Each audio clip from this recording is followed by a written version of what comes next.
साहब श्री कहते हैं कि शिव की शिष्यता क्रांति नहीं, यह एक जागरण है व्यक्ति के मानसिक एवं आध्यात्मिक तल का। कृपया इस पंक्ति को समझाएं। शिव की शिष्यता क्रांति नहीं, क्रांति का अर्थ पहले आप समझ लीजिए। क्रांति का अर्थ होता है जैसे एक जो चीज है उसको पूरी तरह बदल के दूसरी चीज वहां ले आइएगा। एक सत्ता है, एक शासन है, उसको पूरा उतार दिए गद्दी से और दूसरे शासन को ले आए, तो ये हुआ क्रांति। लेकिन शिव की शिष्यता ये नहीं है। शिव की शिष्यता एक जागरण है, आध्यात्मिक तल पे, मानसिक तल पे। कैसे? बंगाल की ये धरती, जानते हैं पूरे विश्व में बंगाल की धरती को किस रूप में जाना जाता है? रहते आप हैं लेकिन आप पता नहीं जानते हैं या नहीं। क्या आप लोग जानते हैं बंगाल को क्या कहा जाता है? शक्ति का क्षेत्र कहा जाता है। शक्ति की पूजा होती है, यहाँ माँ दुर्गा की पूजा होती है। ये धरती बंगाल की शक्ति की पूजा करती है। शक्ति कौन है? कौन है वो शक्ति? महादेव की ऊर्जा, महादेव की इच्छा जो शक्ति के रूप में प्रकट हुई। सारा ब्रह्मांड उस शक्ति से संचालित है। हम उस शक्ति को नमन करते हैं और हम कहते हैं कि ये जो शिव की चर्चा है, ये जो शिव की बात है, ये जागरण है। जागरण का अर्थ क्या होता है? क्योंकि बहुत बार आप जब नौ दुर्गा का व्रत करते हैं तो रात में बहुत लोग अपने घर में पूरी रात भजन उजन गाते रहते हैं और कहते हैं हमने माँ का जागरण किया था। मतलब क्या हुआ इसका? क्या जागरण का अर्थ सिर्फ गाना गाना, भजन करना है, संगीत करना है? नहीं। जागरण अपने मन का, मन में जो आपकी ऊर्जा सोई है, आप उसका सानिध्य प्राप्त करके, उस ऊर्जा का सानिध्य प्राप्त करके अपने मन को जगाते हैं। आपने सुना होगा कि प्रारंभिक समय से जब कोई शिव को अपना गुरु मानता था तो हम लोग एक उद्घोष करते थे और आज भी करते हैं, जागा जागा महादेव का। क्या वो शिव सोया था? नहीं, वो शिव नहीं सोया था कभी भी। लेकिन हमारे आपके मानसिक तल पे वो शिव सोया हुआ था, हमने सुला दिया था। हमारे जीवन में होते तो सारे रूप हैं, सारे भाव हैं, लेकिन वो शुरुआत में सोए रहते हैं, समय के साथ वो प्रकट होते हैं। जैसे आपने देखा होगा कि किसी बच्ची की जब शादी होती है, जब वो बड़ी हो जाती है, शादी होती है, शादी अभी तय होती है कि अमुक आदमी से उसका विवाह होगा और उसी समय से उसके अंदर पत्नी का भाव प्रकट हो जाता है। पत्नी का भाव उस दिन पैदा नहीं हुआ था उसके अंदर, वो जन्म के साथ ही था। लेकिन जैसे ही सामने में वो रिश्ता आता है तो सामने उसके अंदर का वो भाव प्रकट हो जाता है। बाद में वो माँ बनती है, तो जब पुत्र या पुत्री सामने आता है तब क्या होता है? तब उसके अंदर से माँ का भाव प्रकट हो जाता है। माँ का भाव तो जन्म से था। एक शिष्य का भाव भी उसके अंदर जन्म से है। शिव का प्रेमी होने का भाव भी जन्म से ही है, स्वाभाविक है। जिसके हम अंश हैं, ये कैसे संभव है कि उसका प्रेम हमारे अंदर जन्मजात नहीं होगा?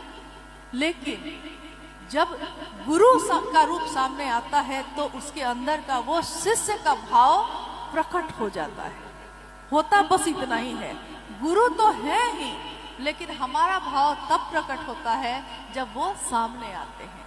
तो जब हम शिव को गुरु रूप में मानते हैं तो हमारा मानसिक तल भी जागृत होता है। आध्यात्मिक यानी कि अपने आप की खोज, अपनी खोज, अपने आत्मा का विज्ञान कि कौन है हम, क्यों आए हैं इस धरती पे। कोई तो कारण होगा। क्या मेरा इतना ही परिचय है कि मैं किसी की माँ, किसी की बहन, किसी का भाई, किसी का पिता हूँ, या मेरे अंदर जो है उसका कोई ऐसा परिचय है जिसको मैंने अभी तक देखा ही नहीं है? तो मैं कौन हूँ ये जानने का विज्ञान साहब ने दिया कि उस शिव को गुरु बना लो तो वो बता देंगे कि तुम कौन हो, तुम अपने स्वरूप को पहचान सकोगे। और शिष्य का सर्वोत्तम रूप क्या होता है? शिष्य अनुभूति ये कहती है कि शिव जो गुरु है वो सर्वोत्तम रूप को सामने लाते हैं। सर्वोत्तम रूप क्या होता है? किसी व्यक्ति का सर्वोत्तम रूप होता है आपका शिव हो जाना, क्योंकि शिव से बड़ी पहचान कोई है ही नहीं। हम अपनी पहचान जब किसी को देते हैं तो हम कहते हैं मैं डॉक्टर हूँ। ये कहते समय मेरे अंदर कितना अभिमान होता है। कोई कहता है मैं टीचर हूँ, कोई कहता है कि मैं दुकान चलाता हूँ, कोई कहता है मैं मजदूर हूँ। लेकिन कुछ भी कहते समय हमारे मन में क्या भाव होता है? जिस दिन साहब से शिव ने पूछा था, उस ईश्वर ने, उस गुरु ने पूछा था कि तुम क्या करते हो, तुम क्या करते हो? साहब कहते थे कि मैं उस दिन ये भी तो कह सकता था कि मैं डिप्टी कलेक्टर हूँ। साहब तो थे, वो ये भी तो कह सकते थे कि मैं 3 बच्चों का पिता हूँ, या मैं किसी का पति हूँ, या मैं किसी का बेटा हूँ, या मैं डिप्टी कलेक्टर हूँ। लेकिन उन्होंने कहा कि न जाने क्यों मेरे मुंह से ये निकला कि मैं शिव शिष्य बनाता हूँ।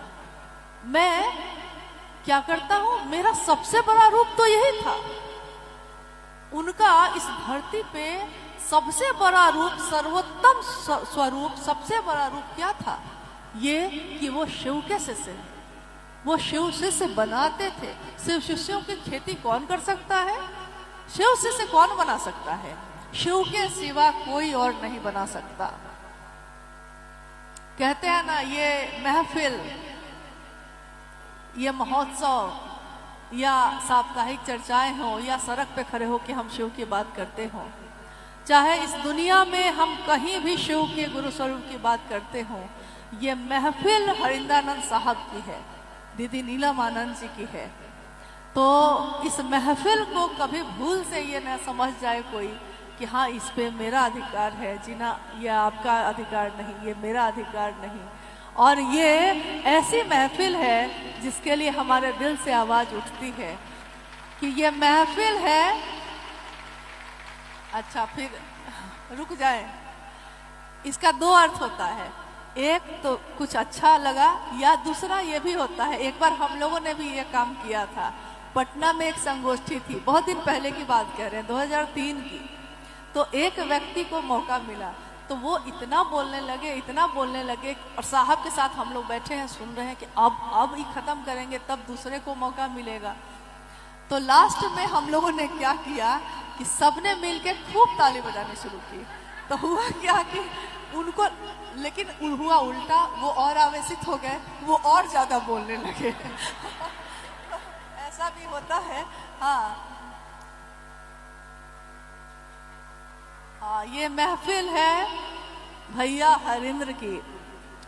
इस महफिल में जो भी आए, पहले नजरों को अपनी झुकाए, अदब से, सम्मान से, श्रद्धा से, क्योंकि ये दुनिया, ये महफिल उन्हीं की देन है। ये बगिया, ये बगीचा, इस बगीचे में अलग अलग फूल हैं। कोई गुलाब का है, कोई गुलदाउदी है, कोई चमेली है, कोई गेंदा है तो सारे फूल अलग अलग, सबकी खुशबू अलग है। कोई सुगंध देता है, कोई दुर्गंध देता है, कोई कुछ भी नहीं देता, बस सुंदर लगता है। लेकिन ये दुनिया तो शिव की है, और दुनिया, ये दुनिया हरिंदर की दुनिया, एक हरिंदर और निहाल सारी दुनिया। ये सारी दुनिया निहाल हो गई उनको पाकर, उनका साथ पाकर। हम झुकते हैं अपने साहब के पास, हम झुकते हैं उस दीदी माँ के सामने, जिन्होंने अपने ममता से, अपने स्नेह से, अपने दुलार से शिव के शिष्यों को पोषण दिया, सुरक्षा दी, रास्ता दिखाया, एक छांव दिया। जो जीवन तप रहा था इस धूप में, वो ठंडा हुआ, शांत हुआ।